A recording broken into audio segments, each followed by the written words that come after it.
Hello everybody, I'm Raphael Perry and it's time for some more Lone Wolf. And we're back on Book 2, Fire on the Water. Unfortunately last time, we were slain by a Helghast, and Helghasts are nasty business. So what I'm going to do is I'm going back to the beginning. I know, second game book I'm restarting this week. And I'm going to play through the voyage once again because it's completely random.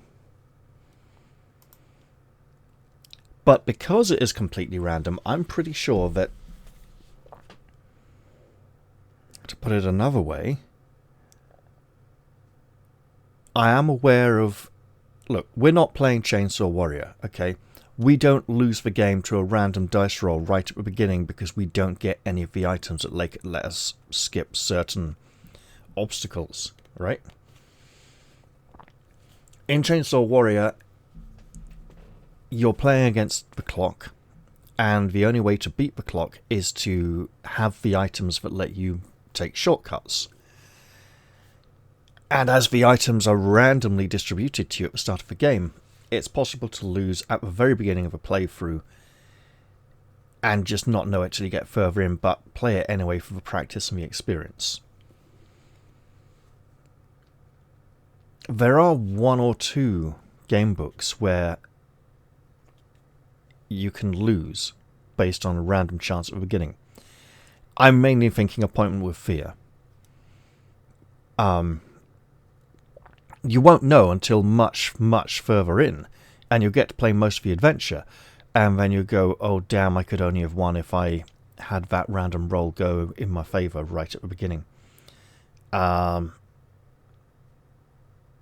was the other one? Not Spellbreaker, possibly, or Dead of Night, one of those two, that had a similar issue of sorts. Right. Well, let's go to equipment selection. We get the money, first of all. So let's absolutely do that. Problem is, on this dice roller, the D8 and the D10 look similar. So 15. We have 35 gold crowns, which is still pretty damn decent. And we're not going to go seeking help from any fishermen this time. The aim of this episode is to get to Raggadorn. So, in the Lone Wolf series, generally, the random rolls for encounters don't decide success or failure in an adventure. They are different flavours. 2 items. We will once again take the chainmail waistcoat because it's good.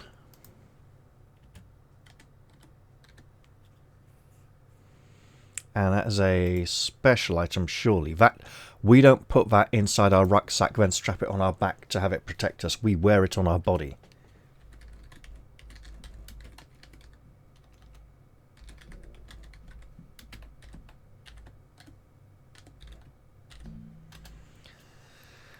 And while 2 meals would be a very nice deal, I'm going to take the shield.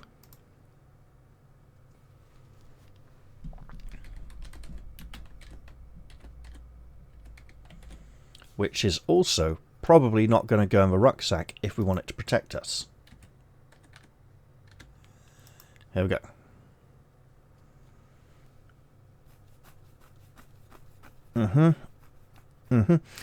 Carried in the hand, so it's a center grip shield then, not a strapped shield. Good to know. Okay. Let's pop back to numbered sections and begin our journey.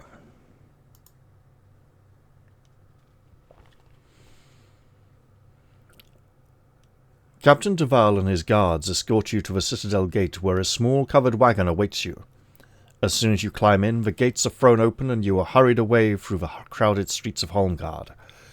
After a short but uncomfortable journey, the wagon stops and the driver pulls open the canvas flap.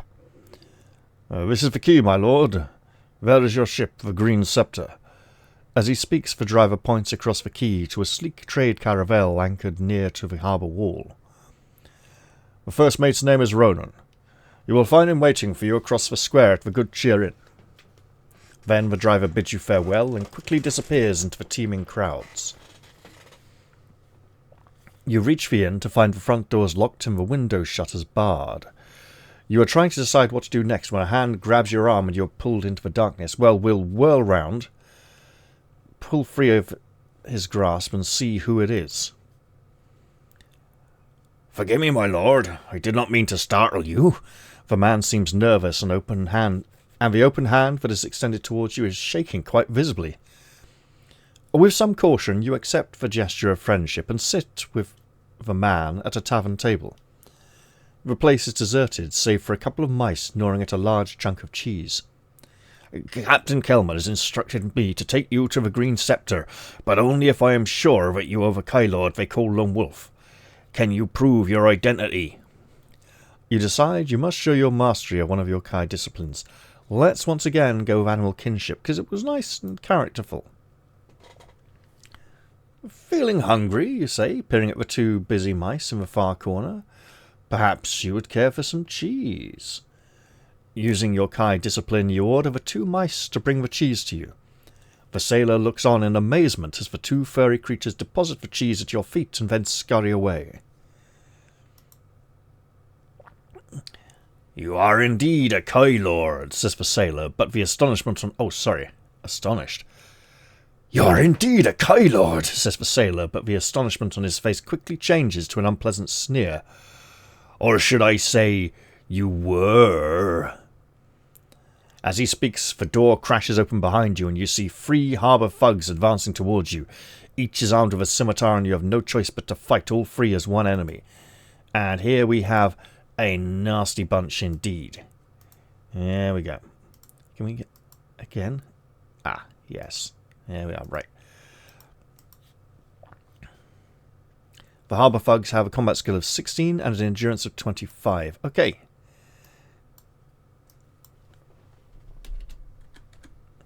So we are fighting at +5.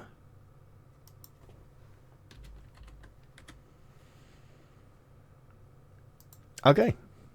And our combat results table is over here. The +5 column is here. We roll a 0, which counts as a 10 on the combat resolution table, but nowhere else in the entire game.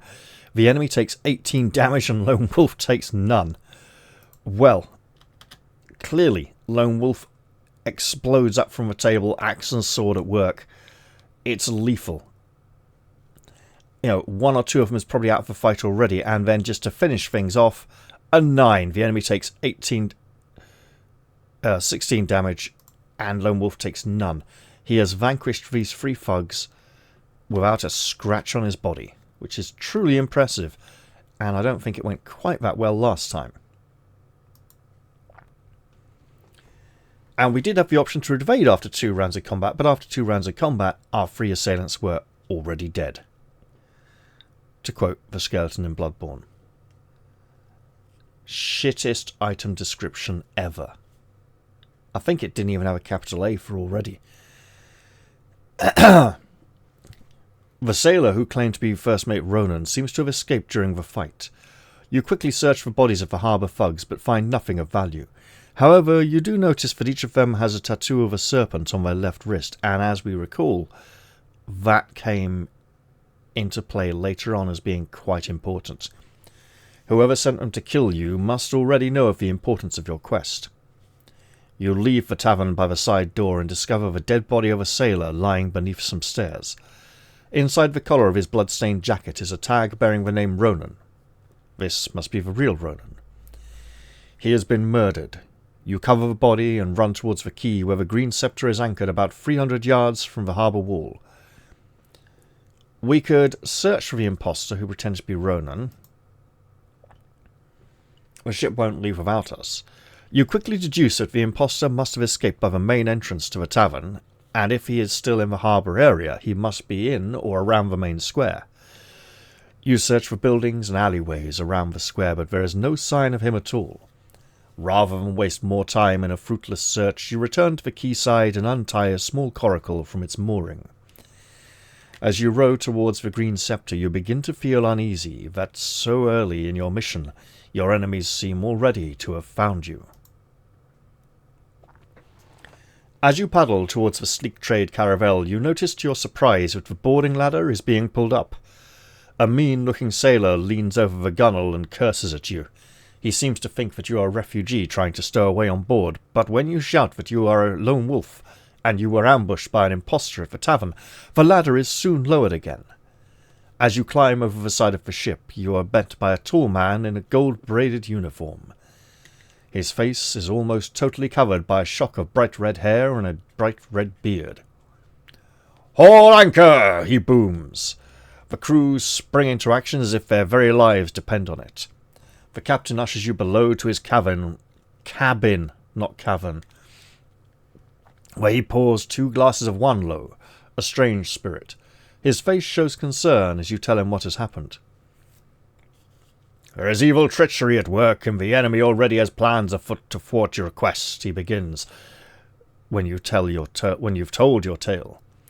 "It seems that you have lost the element of surprise, and I have lost a courageous first mate. Let us only hope that the voyage to Durinor be swift and safe." You leave him to go up on deck just in time to see the outline of Holmgard on the horizon. With mixed feelings of pride and apprehension, you descend the stairway to your cabin as the last spire of the city capital disappears from view. And we'll generate a random number. The number we have is 9. Oh, this is going to be similar to last time, I think. Did we get 7 last time, maybe? The following morning, you are awoken by the cry of the ship's lookout from high up in the crow's nest. "Ship ahead off the port bow!" You clamber up a narrow ladder and join the captain at the stern. "Your eyes are younger than mine. See what you can make out of her, my lord," he says, and hands you an ornate telescope. You can make out the red sails and black flag of a Lakuri pirate ship on the horizon and must once again create a random number. A 4 this time. We roll on the low side. Ah, here we are again. The captain orders the crew to hoist all the sails and attempt to outrun the vessel, but the pirate ship is fast and is trying to cross the bows of the Green Scepter. A collision seems imminent. "Prepare to ram!" the captain cries as the side of the red-sailed warship looms up directly in front of the prow. There is an enormous crack of splintered timber as the Green Scepter punches a large hole into the side of the pirate ship, and you are thrown to the deck with a jolt. As the pirates clamber aboard, you are horrified to see the black-clad shape of a Drakarim warrior in their midst. He has spotted you and is advancing towards you, a large broadsword raised above his head. You must fight him to the death. And as we know, the broadsword is a hand-and-a-half sword. This man's just that big that he can use it one-handed comfortably. He's like, "I'm gonna kill you." No. The Drakarim are foes whose equipment becomes far more standardized. Actually, one moment. No, hang on. If I can just find a way back to the... no. Okay. After about book 4 or 5, they have a much more standardized appearance, but they do occasionally still diverge, and you get these sort of very unique, distinctive looking ones. The Drakarim alone has 15 combat skill, less than a gang of harbour thugs, but that's because there's only one of him. And 25 endurance points. Again, not a slouch, but we are rolling in the same column. A 4. Lone Wolf suffers a minor injury of 2 points, but the Drakarim loses 10. You know what? That's not even a minor injury. We're taking that on the armour. You know, winded, possibly for a second. I think Lone Wolf strikes the first blow, and the Drakkar, sorely injured, just lashes out and catches him, knocks him back against the side of the boat. And he's reeling for a bit for a moment, but goes back in at 8. Oh yeah. 14 1 point off a kill. 1 point off a kill. And Lone Wolf is now still uninjured. He just had to catch his breath for a moment there. And a 10. Oh, yeah. Absolutely brutally slaughtered.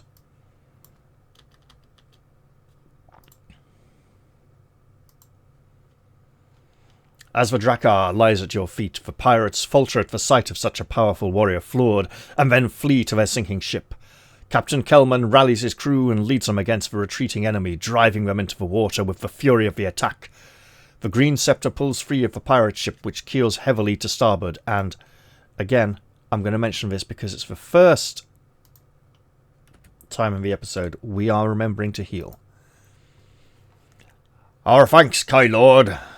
The captain grips your hand. We are proud and thankful to have you with us. A cheer resounds along the deck, and the crew voice their praise. You help tend the wounded, whilst repairs are carried out on the damaged prow. Within the hour, the wind fills the sails, and you are back on course for Gerenor once more. Which puts us back on full health. After 3 uneventful days at sea, you find shipboard life rather dreary. If you have the kind discipline of healing, any endurance points that you may have lost on your adventure so far are restored. All 1 of them. This will bring your endurance points back to your original one. If you do not possess the skill, restore half of any points you have lost in combat. On the afternoon of the 4th day, you are talking to an injured sailor up on deck when you smell smoke seeping from the hold. We can enter the hold, shout fire, or go warn the captain. Shouting fire seemed good. Go warn the captain. If we shout fire, he'll become alert anyway, right? So, fire! Fire! Suddenly, panic strikes. The ship is thrown into a frenzy of activity as sailors grab buckets and blankets with which to fight the fire. Flames are roaring through the hatch cover, and it takes over an hour to contain the blaze. The damage to the ship is great. The entire store of food and fresh water has been destroyed, and the midsection of the ship badly weakened. The captain appears from out of the smoking hole. It's not a place where they go to smoke. It is currently smoking. The captain appears from out of the smoking hold and approaches you, his face black with soot. He is carrying something in a bundle under his arm. We must talk in private, my lord, he says quietly. We must talk in private, my lord, he says quietly. Without replying, you turn and follow him into his cabin.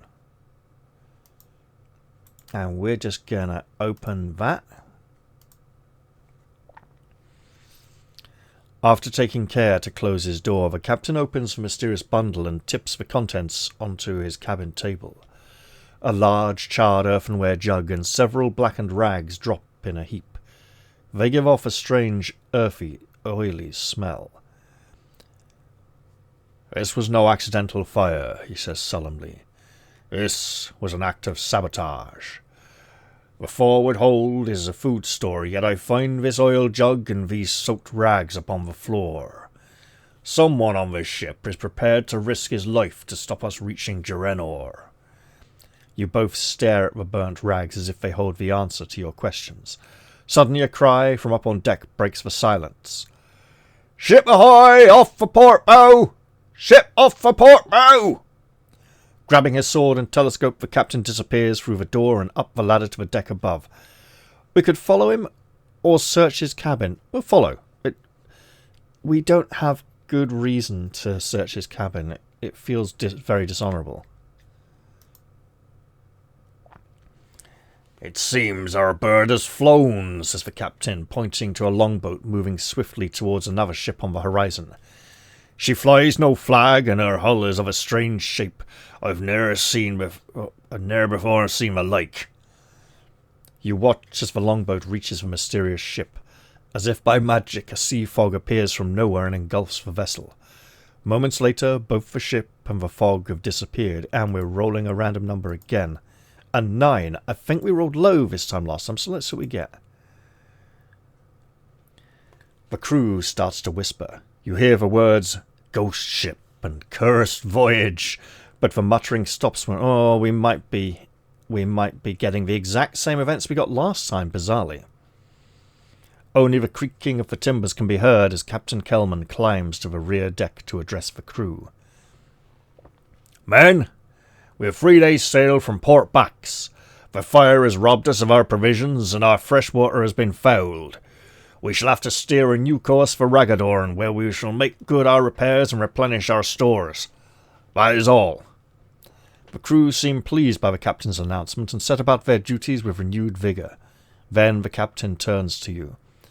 We're about 8 hours from Raggadorn, my lord.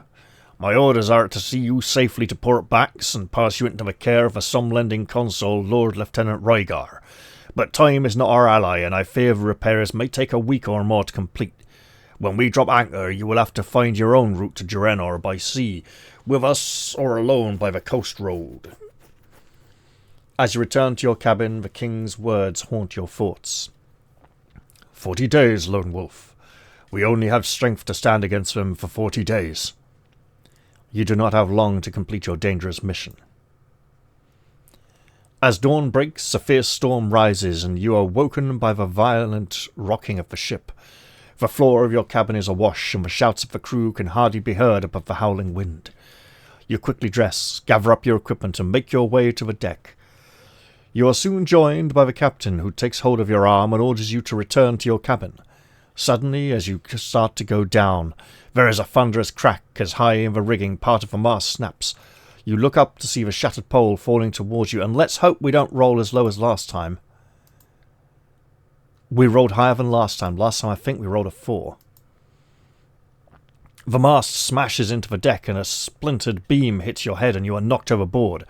Gasping for air, you fight your way to the surface and catch hold of a hatch cover. You are half stunned. You lose 2 endurance points. Oh, I think we lose the mail shirt anyway, regardless, because I think the ship always wrecks.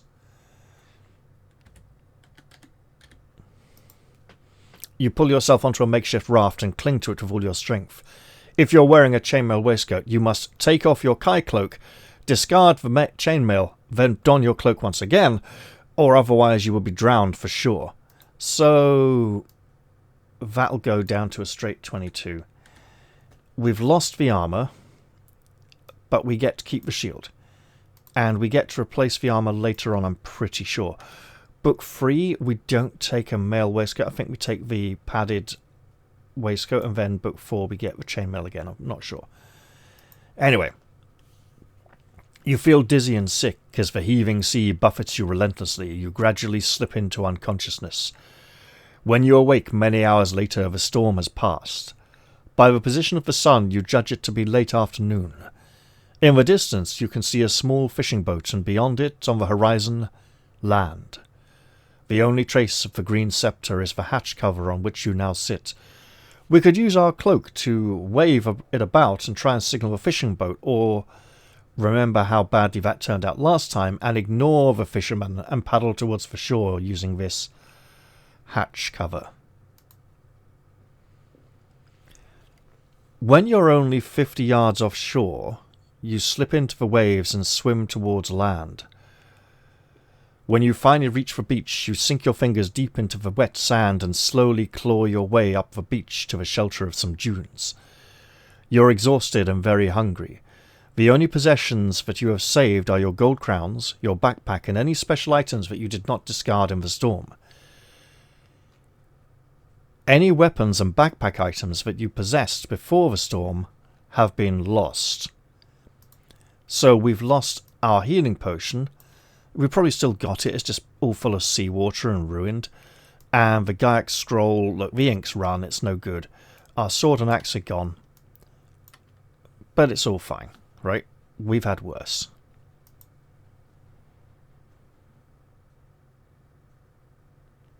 However, we do get to restore a point of health because of our healing ability.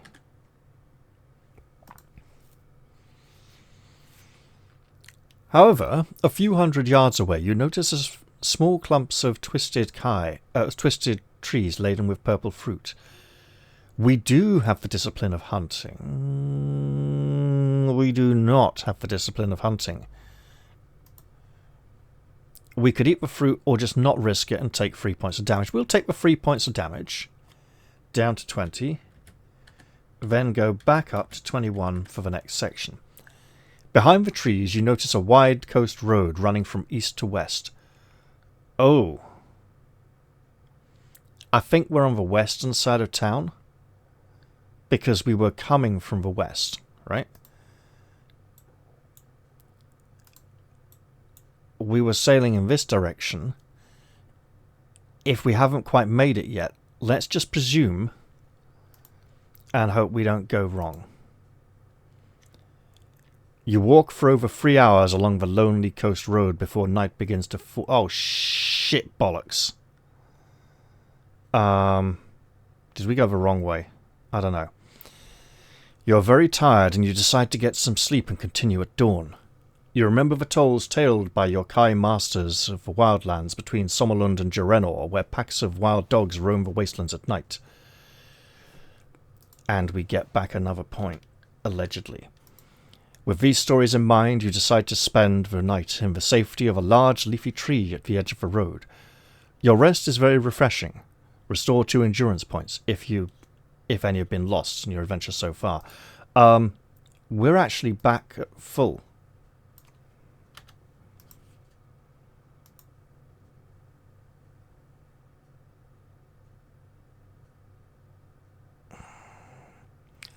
Oh, for fuck's sake! Have we actually missed the whole bloody city? Is this the coach? Oh dear goodness. Oh, that's going to make it very tricky to deal past you. Okay. Although you awake to a cold and rain-swept dawn, the branches of the tree and your Kai cloak have kept you warm and dry during the night. Looking along the coast road in the distance, you see a wagon heading towards you. Let's get down from the tree and flag it down. It's a large passenger wagon, similar to those used by highway travellers of Sommerlund. The driver pulls the horse to a halt and stares at you from under the wide brim of his hat. You ask where he's bound for. "We're bound for Ragadorn, due there by noon today. A seat will cost you 3 gold crowns, but you can ride on the roof for only 1.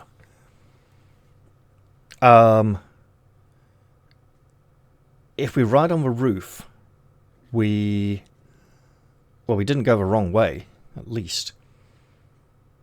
And if we went the wrong way, we could possibly still catch this wagon and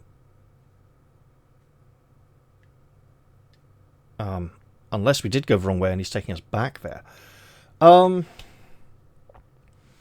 If we ride on the roof, we might get shot at by people because we're out in the open. Let's ride inside.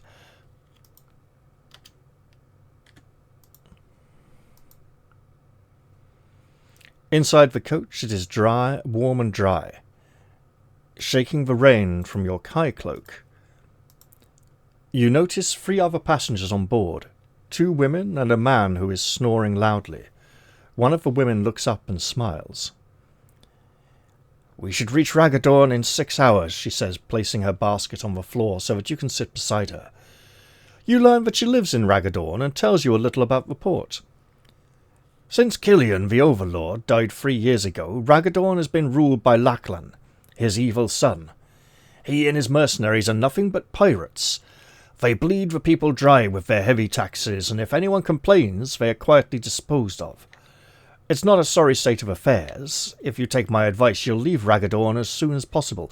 You'll notice she has a little bit of a coastal accent, similar to the sailors. Hey, Ragadorn is a coastal city, and the people who live in and around it will have picked up a bit of that ocean-going accent. And the reason why... Now, here's an interesting one for you, right? Traditionally, the reason why sailors speak with a Bristolian accent hang on, why is this...